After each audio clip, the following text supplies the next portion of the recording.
Mecamiga Giola para Corte de Caja, Historia Política. Este 17 de julio se vuelve a conmemorar luctuosamente un aniversario más del asesinato del general Álvaro Obregón. Asesinado en La Bombilla hace 95 años, Álvaro Obregón no solo representa el aspirante a perpetuarse en el poder, es decir, el político que se había sobrado vencedor, necesario e indispensable, y que ante las instituciones que no llegaban todavía en materia electoral y democrática, era Obregón la opción para mantener los ideales de la revolución. Esa narrativa hizo que Obregón buscara la reelección desde que dejó el poder el 24, pero no solamente se asesinó al aspirante a quedarse en la presidencia de la República, se asesinó un proyecto. La pregunta es, ¿qué tipo de proyecto y quién pudo haber asesinado a Álvaro Obregón? Empezando por lo segundo, muchos han especulado que el principal sospechoso fue el presidente saliente, Plutarco Elías Calles. ¿Tenía razones Plutarco Elías Calles para asesinar a su padre político, al sonorense Obregón Salido? Quizás sí. Es que Elías Calles era un hombre hecho y forjado a la sombra del caudillo de Guatabampo, pero era el presidente, un hombre que entendía que la presidencia como el poder no se comparte, se disputa, pero había un elemento de discordia entre Calles y Obregón. Por un lado, el jacobinismo de Elías Calles, el hombre de Guaymas, que chocaba con el pragmatismo utilitario del de Guatabampo. Ejemplo, la cristiada. Es difícil suponer que Obregón presidente le hubiera estallado la cristiada como le estalló al radicalismo clerical del jacobino, del hombre duro, del turco Elías Calles.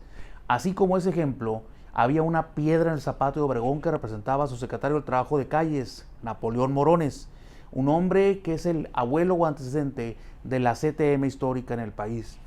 Llegó en los discursos, porque también aspiraba a la presidencia, Napoleón Morones, a decir que el asesinato de Obregón era condición sine qua non para transitar hacia un mejor nivel o estadio en la vida política del país post-revolucionario.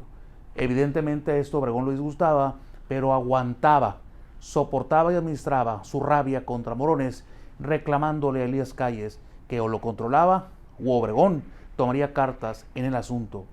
Eso hace que en la conspiración de León Toral y la Madre Conchita, asesinos materiales, pero la pregunta es, ¿serían ellos los asesinos intelectuales? La carga cayera en esos, por así decirlo, fanáticos cristeros, pero siempre quedó la duda si Obregón realmente lo asesinó Elías Calles o Morones. Pero Obregón lo pudo haber asesinado cualquiera, y es que en la cauda biográfica de Obregón están restos o damnificados desde sus incursiones contra Pascual Orozco. El asesinato de Villa durante la presidencia de Obregón 2024 también pudo haber sido un caldo de cultivo para cobrárselas años después al ilustre Manco de Celaya.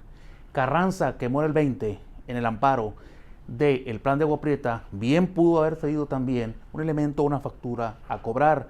Hay muchas muertes que se asocian con las de Álvaro Obregón, los cristeros también, pero indiscutiblemente Serrano y Arnulfo R. Gómez, muy recientes a la elección del 28, son cadáveres políticos que persiguen la sombra del asesino intelectual de Obregón. ¿A quién matan en La Bombilla? Un 17 de julio del 28, matan al hombre que fundamentalmente es el ingeniero del Estado mexicano moderno, propiedad extensiva y productiva y con vocación exportadora. Estado controlador e intervencionista, estilo presidencialista de control, de premio y de castigo, un México de instituciones, pero de caudillos. Eso representaba Obregón, que es el padre o la génesis del Estado mexicano post-revolucionario, hasta la llegada de los estertores del autoritarismo y de la democracia en México en los 90. Conmemorar a Obregón es conmemorar no solamente al hombre prodigioso en su talento militar, es recordar al caudillo de caudillos, es recordar también que es un hombre que aspiró a la presidencia y que, asesinado en La Bombilla, era prácticamente presidente electo. Es recordar al hombre que es el padre del Estado mexicano moderno con sus virtudes y sus defectos.